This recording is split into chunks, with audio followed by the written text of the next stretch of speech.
যখন তোমরা দেখবা সমাজের নগ্ন পদের মানে স্যান্ডেল কেনার টাকা ছিল না, একদমই ভোগানাঙ্গা স্যান্ডেল কেনার টাকা, তাহলে কত নিচেতে চিন্তা করেন। নগ্ন পদের নগ্ন দেহের মানে দেহে কাপড় পরার টাকা ছিল না, অর্থ ছিল, সামর্থ্য ছিল না। এবং রাখাল ছিল, রিয়াশাই পশুপালন করতো রাখাল। এরা ইয়াতাতাওয়ালুনা ফিল বুনিয়ান, এরা উঁচু উঁচু বিল্ডিং নির্মাণ করবে না, বরং উঁচু উঁচু বিল্ডিং নির্মাণের প্রতিযোগিতা করবে। কিয়ামতের অন্যতম একটা নিদর্শন হচ্ছে যাদের পায়ে স্যান্ডেল ছিল না, গায়ে কি ছিল না, কাপড় ছিল না, রিয়াশাই রাখাল শ্রেণীর মানুষ ছিল, এরকম নিম্ন শ্রেণীর মানুষেরা উঁচু উঁচু বিল্ডিং নির্মাণের কি করবে, প্রতিযোগিতা। আপনার 10 আমার 15, আপনার 15 আমার 16, আপনার 4টা ফ্ল্যাট আমার 5টা, আপনার 2টা বাড়ি আমার গুলশান বনানী বাড়িধারা এগুলো মিলে 4টা 5টা বাড়ি। দিনদার পাত্রপাত্রীর সন্ধানে ভিজিট করুন orthicdin.com। ইয়াতাতাওয়ালুনা ফিল বুনিয়ান, কিন্তু শুরুতে দেখবেন এদের পায়ে কিছুই ছিল না, স্যান্ডেলও ছিল না, গায়ে কাপড়ও ছিল। অন্যতম শ্রেষ্ঠ একটা নিদর্শন যেটার মধ্যে পুরো এই বিশ্বটা এখন ডুবে আছে। আমি একটা প্রশ্ন করি, এখন আপনাদেরকে উত্তর দেন দেখি, কিভাবে হালাল পথে এরকম শ্রেণীর মানুষেরা এত উঁচু উঁচু বিল্ডিং নির্মাণের প্রতিযোগিতা করতে পারে? কিভাবে সম্ভব? কিভাবে সম্ভব বলেন? আপনি দুজন কি এখন 50 তলা বিল্ডিং নির্মাণের প্রতিযোগিতা করতে পারবেন এখন এই অবস্থায়? এখন আমাদের কনক্লুশন শুনেন, এটা সম্ভব 3টা মাধ্যমে। কটা মাধ্যম? এক, হয় অন্যের সম্পদ গুন্ডাগিরি করে, জুলুম করে, ওই যে মারামারি কাটাকাটি দাঙ্গা হাঙ্গামা করে দখল করতে হবে, জুলুম করে। এক, এটা হচ্ছে না, সমাজে হয় নাই, ভূমিদস্যু নাই, হরহ দাপট দিয়ে সব দখল করে ফেলতেছে। পরকালের কোনো ভয়ই নাই, আল্লাহ পাক যে কাঁধের মধ্যে 7 তবক জমি চাপাই দিবে এটা ভয় নাই। মানে মানুষের, আল্লাহ পাক আমাদেরকে হেদায়েত দান করে না, আমিন। মানুষের চিন্তা এখন এমন জায়গায় গেছে, লাস্ট টাইম আমি উত্তরবঙ্গে একটা সফর করেছিলাম, ছেলে পেলে মানুষকে ঠকাচ্ছে, ঠকায় ভিসার প্রতারণা করে মানুষকে মানব পাচার করতেছে। এটা একটা চক্র ধরা পড়ছে। তো এই চক্রের একজনের সাথে আমাদের একদিনই ভাইয়ের কোনোভাবে একটা মানে কথা হয়েছে, দাওয়াত দিচ্ছে, সে মসজিদে নামাজ পড়তে আসছে, জিজ্ঞাসা করছে কি করেন, বলছে আমরা এরকম ভিসা এগুলো ব্যবসা করি। তো বলছে এগুলো তো হারাম। তা আপনাকে আল্লাহকে ভয় করে না, ভয় লাগে না? বুঝছেন কথা? তাদের কথাটা এরকম, আমরা জানি ভাই আমরা জাহান্নামে যাবো, নাউজুবিল্লাহ। মানে চিন্তা করছেন কথাটার লেভেলটা কি? আমরা তো জানি ভাই আমরা জাহান্নামে যাবো, মানে মেনেই নিছি আমরা, নাউজুবিল্লাহ। তো এই অবস্থা চলে আসছে। তো এইভাবে মানুষের জমি দখল করে হতে পারে একটা পদ্ধতি। 2 হচ্ছে সুদের মাধ্যমে। কিসের মাধ্যমে?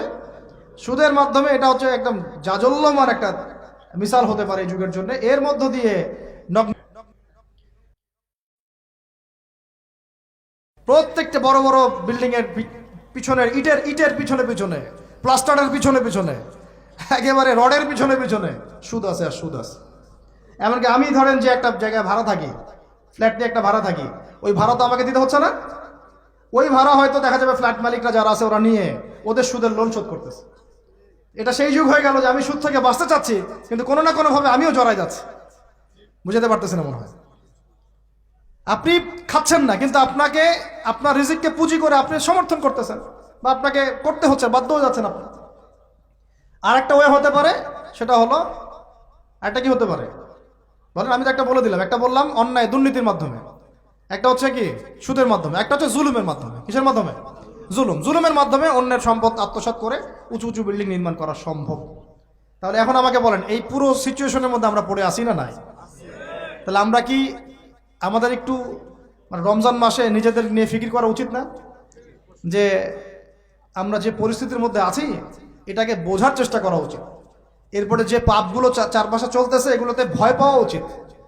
কোন দিন আল্লাহর গজব নেমে আসে, এখান থেকে নিজে থেকে বাঁচিয়ে রাখা উচিত, মানে সর্বোচ্চ চেষ্টা করা উচিত দূরে থাকার, এবং একই সাথে এগুলোকে সংশোধনের জন্য ফিকির করা উচিত। এই সংশোধন একা একা হবে না, এই সংশোধনের জন্য দরকার ব্যক্তিগত উদ্যোগ, ওলামা একরামের পদক্ষেপ, তাদের ঐক্য, মসজিদ মাদ্রাসার ভূমিকা, সর্বোপরি রাষ্ট্রশক্তির একটা ভূমিকার দরকার আছে। আমি বুঝাই একটা জিনিস আপনাকে। এই যে জুব্বাটা আমি পরে আছি, এটা মনে করেন আপনি হাতে তৈরি করেন, হাতে তৈরি করেন। ওই যে টেইলার আছে না আমাদের, হাতে তৈরি করেন পাঞ্জাবি। আর আপনার একটা জুব্বা তৈরি করার ফ্যাক্টরি আছে, উৎপাদন কোনটার বেশি হবে বলেন? যে হাতে হাতে তৈরি করে ও বেশি উৎপাদন করতে পারবে, না যে ফ্যাক্টরি দিয়েছে সে বেশি উৎপাদন করতে পারবে? ইসলামী রাষ্ট্র হচ্ছে এরকম একটা ফ্যাক্টরি, যেটা চাইলে অনেক অনেক বেশি ভালো ভালো প্রোডাক্ট জনগণকে খুব দ্রুত সময় দিতে পারে। আমি দাওয়া দিয়ে যতটুকু না ইসলাম এবং সংশোধন করতে পারবো, একজন ওমরের মতো রাষ্ট্রপ্রধান চাইলে পুরো সমাজটাকে অনেক সহজেই সংস্কার করতে পারবেন ইনশাআল্লাহ। এই জিনিসটার ঘাটতি আছে না নাই? আমরা দোয়া করি আল্লাহ পাক আমাদের প্রত্যেক এলাকার মেম্বার, চেয়ারম্যান, এমপি, মন্ত্রী যারা যারা আছে সবাইকে ইসলামের সহি বুঝ দান করেন, তাদের সবাইকে ইসলামের জন্য কাজ করার তৌফিক দান করেন। তারা যদি সৎ উদ্যোগ নিতে পারে সমাজের এই সমস্যাগুলো কেটে যাবে ইনশাআল্লাহ। আর আমরা বয়ান করে, দাওয়াত দিয়ে, মাহফিল করে কতটুকুই বা আমরা কাজ করতে পারবো? কতটুকু করতে পারবেন? বেশি করতে পারবেন না। আল্লাহ পাক আমাদের সবাইকে এই রমাজানে পরিশুদ্ধি অর্জন করার তৌফিক দান করেন। আর একটা খালি ডিপার্টমেন্ট বলে শেষ করব, আমরা আমাদের ব্যক্তি জীবন তাকওয়ার মানদণ্ডে ঢেলে সাজাবো ইনশাআল্লাহ, আমাদের ইবাদত বন্দেগী ঢেলে সাজাবো ইনশাআল্লাহ, আমাদের অর্থনীতি, পরিবার ঢেলে সাজাবো, সংস্কৃতি ঢেলে সাজাবো। আর সংস্কৃতির মধ্যে আমরা নবীর সুন্নতের বাইরে যাব না ইনশাআল্লাহ। পশ্চিমাদের, ইহুদিদের, মুশরিকদের কোনো সুন্নতের উপর আমল করবো না ইনশাআল্লাহ। তাহলে ঘরে ঘরে কি এখন গান বাজনা বাজবে? তা বন্ধ করবেন। তারপরে ঘরে ঘরে কি স্টার জলসা, জি বাংলা আরো বাড়বে? আমাদের মা বোনদেরকে বুঝাবেন, মাঝে মাঝে কঠোর হবেন। পুরুষ যদি হয়ে থাকেন একটা ধমক লাগাই দিবেন যে দ্বিতীয়বার যেন কথা বলতে না হয়। পুরুষের মতো পুরুষ হয়ে বাঁচেন। বিশ্বাস করেন, এখন কোন কোন ক্ষেত্রে ছেলেদের আচরণ দেখলে মনে হয় যে তারা মেয়ে হয়ে গেছে, আর মেয়েদের আচরণ দেখলে মনে হয় ওরাই ছেলে মনে হয়। ওদের কথার ভয়েস, গলার ভয়েস, চলার ধরন, দাপট সব ছেলেদের মতো। আর ছেলেটা কি করে জানেন? ফেসবুকে বসে মেয়েদের মতো চুলাচুলি করে, কামড়াকামড়ি করে, কমেন্টে বসে বসে। মাঠে এসে লড়তে পারে না, কিন্তু মাঠে লড়তে পারবে না, সামনাসামনি আসতে পারবে না। ওই ফেসবুকে শেষ, ওইখানে একেবারে গালি গালাজ করে ধুয়ে রেখে দিতেছে একদম। ওই কথাটাই সামনাসামনি বলার মতো বুকের পাঠা নাই কিন্তু। কথা বুঝতে পারছেন? তা আমাদের ছেলেদের গায়রত, ব্যক্তিত্ব ছেলেদের মতো হওয়া উচিত। পরিবারটা আমরা কন্ট্রোল করবো তো ইনশাআল্লাহ। আমার মেয়ে, আমরা বেঁচে থাকতে আমাদের মেয়েরা বেপর্দা বাইরে যাবে না ইনশাআল্লাহ। আমরা বেঁচে থাকতে আমাদের স্ত্রীরা বাইরে বেপর্দা যাবে না ইনশাআল্লাহ। পারা যাবে না ইনশাআল্লাহ। আর মা এবং বাবাদের প্রতি কঠোর হওয়া যাবে না। অনেক পরিবারে মা বাবা কথা শোনে না, আমরা জানি। তখন তাদেরকে বোঝাতে হবে, দাওয়াত দিতে হবে। তাদেরকে তো আপনি শাসন করতে পারবেন না, পারবেন? শাসন করতে পারবেন না, বুঝাবেন। সবশেষ কথা হচ্ছে, এই রমাদান আমাদেরকে শিক্ষা দিবে যাতে আমরা ওই তাকওয়া আমাদের রাজনৈতিক জীবনেও বাস্তবায়ন করি। কারণ এটা আপনার জীবনের একটা গুরুত্বপূর্ণ অংশ। আল্লাহ পাক আপনাকে তৌফিক দিয়েছেন, ক্ষমতা দিয়েছেন, আপনি পলিটিক্স করছেন। এখানে কি আল্লাহ ভীতির কোনো জায়গাই নাই? হ্যাঁ, এখানে আল্লাহকে ভয় করার দরকার নাই নাকি এখানে আমি মানুষকে ভয় করব? কোনটা? আমি কি এখানে চাইলে একটা মানুষের ক্ষতি করে দিতে পারি? একটা মিথ্যা মামলা ধরা দিতে পারি? আমি চাইলে একটা মাজলুমের প্রতি, দুর্বলের প্রতি জুলুম করতে পারি? নাকি আল্লাহ পাক আমাকে যে দায়িত্ব দিয়েছেন এইটাকে আল্লাহর পথে কাজে লাগাবো? কোনটা করবো? এটাই হচ্ছে পলিটিক্যাল লাইফ। আপনারা অনেকে বলেন ইসলাম এক জিনিস, পলিটিক্স আরেক জিনিস, অথচ সূরা বাকারার শুরুর দিকে আপনি পাবেন ওয়াইয ক্বালা রাব্বুকা লিল মালায়েকা ইন্নী জাঈলুন ফিল আরদি খলিফা।